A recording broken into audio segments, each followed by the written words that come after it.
Hey guys, Savage Warrior here, bringing you some Boom Beach and continuing on with our Zooka training series.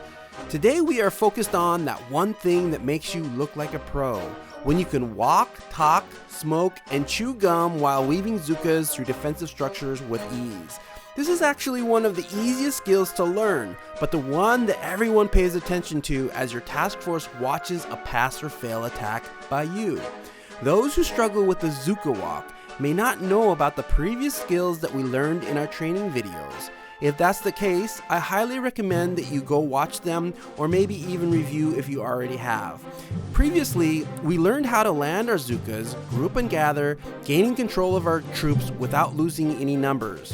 Damage per second is the deadliest attribute of Zookas, and losing a handful of them can make or break a successful attack.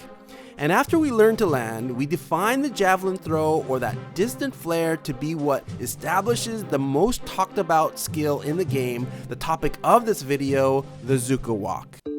I want to give a special shout out to a task force teammate, Skyhawk. I consider him to be a real life friend, and he gave me this idea on this next topic.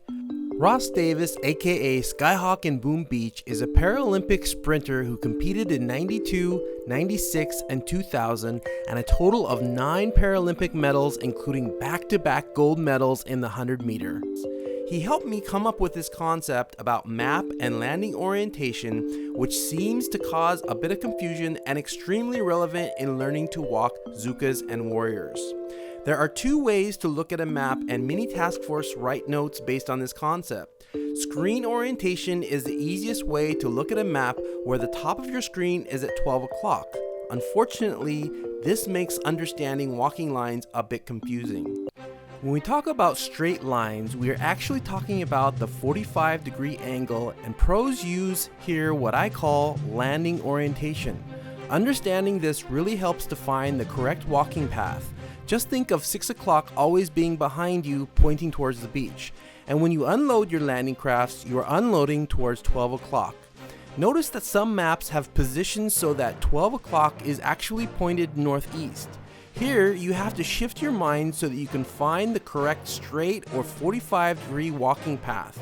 Understanding this is critical in predicting the movements of the Zooka walk. So let's get over to an operation attack and apply what we've just discovered and look at an attack with an easy straight line or 45-degree path. Here we're not flaring to the corner of the beach, but marking a point A and then establishing a straight line and flaring to point B. Because of the defensive structures, your troops can group and gather before sending them off to the final flare point, which in this case we're going to be rushing the core. So I just learned from watching a task force member a concept I didn't even think about. Typically, when I flare to the beach, I wait for the last few boats before throwing my second flare. But in this case, Juan doesn't have to wait and just flares before his troops reaches the target so that the first few boats don't wander. I love how perfectly tight his Zookas walk towards their target and makes it very easy to smoke and navigate through defensive structures. This is definitely an example that the longer you play this game, the more you realize there's always more to learn. I want to shift your attention to something maybe you've already discovered in the game. That is, on maps that require long walks, smoke timing, as well as other gunboat abilities, progressively change the further you walk towards the back. I'm sure you've noticed or experienced this, but sometimes I forget about it too, like in this attack I made a couple days ago in my task force. Right after I smoked around these flamethrowers, my mind was focused on that second flare to the back of the core, and my smoke was late and the machine guns instantly took out an entire boat of Zookas.